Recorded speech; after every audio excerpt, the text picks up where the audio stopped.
नमस्कार, मैं अनूप कुमार और आपका केमिकल फार्मूला सीरीज में स्वागत है। केमिकल फार्मूला सीरीज में आज का 5 फार्मूला है, इसको देखते हैं। पदार्थ है खड़िया, संगमरमर, कैल्शियम कार्बोनेट, जल, अमोनिया।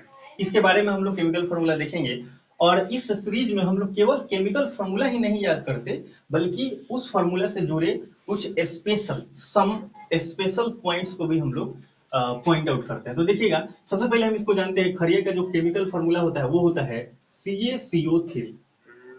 ध्यान आपको क्या रखना है कि इसमें कैल्शियम है, फिर कार्बन है, फिर ऑक्सीजन है। इसका मतलब 3 इसमें एलिमेंट है। 3 एलिमेंट है, इसका मतलब 3 तत्व है ना। तो 3 तत्व होगा। ध्यान क्या देना है, C बड़ा है, A छोटा है। इसका मतलब Ca इस एक साथ में हम बोलेंगे कैल्शियम। अब देखिए, कार्बन कैपिटल है, O कैपिटल है। इसका मतलब ये कार्बन है, एक अलग तत्व है, O एक अलग ऑक्सीजन है। इसका मतलब हुआ कि खड़िया के जो CaCO3 है, इसमें 3 तत्व हैं। ये तो स्पष्ट आपको पता होना चाहिए। देखिए, कभी कभी क्या होगा, कुछ बच्चे क्या बोलेंगे, इसमें 4 है, वो क्या क्या जोड़ लेते हैं, सी को भी जोड़ लेंगे, एक इसको मान लेंगे, फिर एक इसको मान लेंगे, फिर एक इसको मान लेंगे, इसको मान लेंगे। नहीं तो कुछ लोग क्या करेंगे, सी ए को एक साथ मानेंगे और सी ओ को एक साथ मान लेंगे, कहेंगे 2 ही है। तो मैं आपको एक कंसेप्ट बता रहा हूँ, सारा कंफ्यूजन दूर हो जाएगा। ध्यान से देखिएगा, जब भी कोई एक तत्व दिया रहता है कैपिटल में, तो माना जाएगा कि वो एक है। उसके बाद अगर पुनः कोई कैपिटल आ गया तो वो दूसरा है। तो ऐसा दिया रहे तो एक बड़ा वाला तो एक तत्व है, उसके बाद है कोई तो फिर वो अलग तत्व है। लेकिन अगर एक ही साथ अगर ये रहता, ए कैपिटल बी छोटा, तो क्या मानेंगे कि एक साथ ही है। होता क्या है कि पहले अगर हम किसी तत्व का नाम अगर ए रख देते हैं, उसका डिनोट संकेत उसका ए हो जाता है। फिर कोई कुछ दिनों के बाद कोई नया तत्व आता है, तो उसका जो नामकरण हम करते हैं, नोमेनक्लेचर का जब उसका करते हैं, तो ए हम रखने जाते हैं तो पता चलता है ये तो पहले था, तो ए कैसे रख सकते हैं। तो इसलिए हम उसके साथ में कुछ उसके बाद का जो जिसपे बोलते समय जिसपे जोर पड़ता है उसके वर्ड्स को ले लेते हैं। ठीक है, तो जैसे यहीं देख लीजिए, कार्बन पहले से पता हो गया था कि हाँ कार्बन होता है ना, परमाणु संख्या 6 होता है, आपको पता है। अब उसके बाद कैल्शियम आया, तो कैल्शियम लिखा गया तो कैसे, सी आ गया। एक्चुअल में पहला अक्षर लेते हैं, तो कार्बन में भी सी है और कैल्शियम में भी सी है, लेकिन कार्बन पहले से था तो फिर कैल्शियम के लिए सी रख देते तो दोनों एक हो जाता। और दोनों कभी कार्बन हो कभी कैल्शियम हो, तो पता कैसे चलता है दोनों अलग है। तो इसलिए क्या किया गया कि कैल्शियम के बाद सी, ए के बाद ए हो, सी के बाद ए होता है, तो सी ए से डिनोट किया गया कैल्शियम को, है ना। मैंने अब तक यही आपको बोला है कि किसी भी तत्व का जो नामकरण किया जाता है तो पहला अक्षर संकेत के रूप में रखा जाता है। संकेत जब बनाते हैं तो पहला अक्षर रखते हैं, लेकिन पहले किसी तत्व का पहला अक्षर संकेत के रूप में है, तो फिर हम दूसरा तत्व का नाम या उसका संकेत कैसे सी से रख सकते हैं।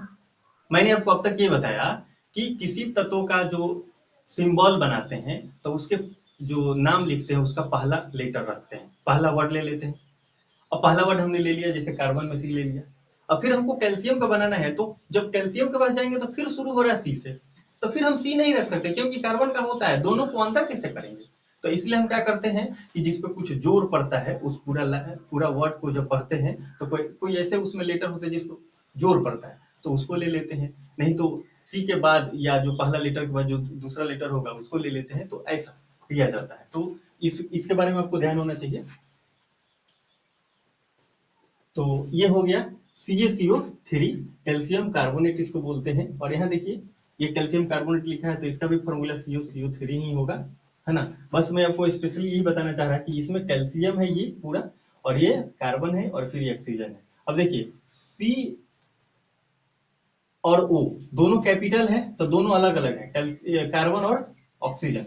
लेकिन C बड़ा O छोटा अगर हो जाता तो ये हो जाता है कोबाल्ट।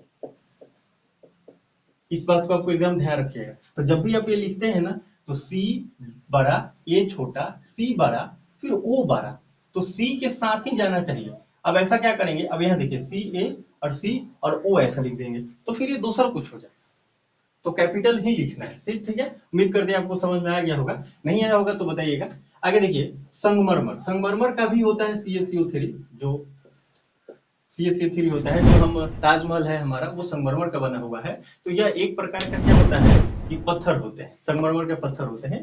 तो खरिया जो है एक पत्थर है, तो CaCO3 CaCO3 CaCO3 खरिया संगमरमर कैल्शियम कार्बोनेट। तो ये जो है ना खरिया का जो रासायनिक नाम है वो कैल्शियम कार्बोनेट है और ये उसका फेमस नाम है ना। जल का तो सबको पता है, तो H2O होता है, लेकिन D2O भी अगर हम लिखते हैं कभी कभी तो उसके पीछे भी एक कारण होगा, ध्यान रखना है। D2O भी हम लिखते हैं कि जब भारी जल होता है तो हम D2O देते हैं, है ना, हेवी वाटर की है। उसके बाद अमोनिया के लिए क्या होता है, NH3 अमोनिया होता है। और मैं आपको इसके बारे में बताऊं, अमोनिया हमारे शरीर में पाया जाता है और ये बहुत ही ज्यादा विषाक्त होता है, जहरीले टाइप का होता है। हमारा शरीर इसको सस्टेन नहीं कर पाएगा, मतलब झेल नहीं पाएगा। इसलिए तुरंत नेचर ने ऐसा हमें या जीवों के शरीर को बनाया है कि अमोनिया तुरंत यूरिया में बदल जाता है, तुरंत यूरिया में बदल जाता है ना। और यूरिया को हम अपने शरीर में कुछ देर के लिए स्टोर कर सकते हैं और उत्सर्जन प्रोसेस से, जो उत्सर्जन की क्रिया होती है, तो हम उससे शरीर से बाहर निकाल देते हैं, मूत्र मार्ग से चला जाता है, चाहे आगे आप समझ रहे हैं। तो अमोनिया जो है वो यूरिया में बदल जाता है। तो क्यों बदल जाता है हमारे शरीर में अमोनिया यूरिया में, तुरंत बदल जाता है, एकदम तुरंत, इंस्टेंट बना चेंज हो गया।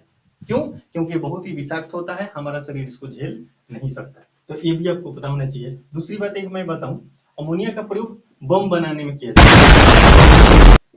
जो हम बम बनाते हैं तो उसमें अमोनिया का प्रयोग होता है। अब इसके बारे में एक चीज मैं आपको थोड़ा सा बताना चाहूंगा। जैसे ये देखिए, एक ये हम आयरन रॉड ले लेते हैं, लोहे का एक रॉड है और एक इंसान है, इसका नाम पीपी रख देते हैं या कुछ और नाम रख लेते हैं। तो ये एक इंसान हो गया। अब देखिए, दोनों के पास हमने बम लगाया, दोनों के पास बम लगाया, बम विस्फोट होगा तो क्या होगा, इस इंसान का पूरा चिथड़ा उड़ जाएगा, तो लेकिन इसका शायद कुछ भी ना, टूटे भी नहीं है। क्यों ऐसा हुआ? एक तो कारण हम ये बता सकते हैं कि इसका जो स्ट्रक्चर है, बनावट है, वो बहुत रिजिड है और इसका थोड़ा सा मुलायम है ना।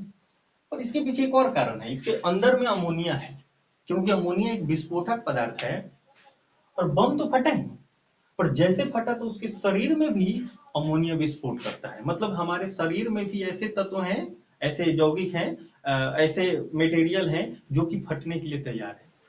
तो इस वजह से बम जैसे फटता है और बम के पास अगर कोई इंसान हुआ, फटा बम, तो इंसान का या जीव का चिथड़ा उड़ जाता है।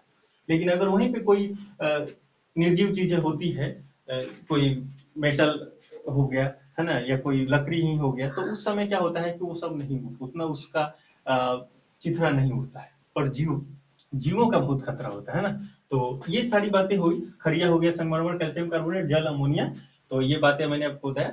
अगले जो केमिकल फार्मूला सीरीज में हम 5 फार्मूला लेके आएंगे। अगर आपको वीडियो निश्चित ही अच्छा लगा होगा तो कमेंट कर सकते हैं। यूरिया का पहले फार्मूला बताइएगा जरूर, ये कमेंट करिएगा, अगले वीडियो में मैं यूरिया लेके आऊंगा। लेकिन अगर आपको अभी पता है तो कमेंट जरूर कीजिए, और अगर अच्छा लगा तो आप इस वीडियो को लाइक कर सकते हैं।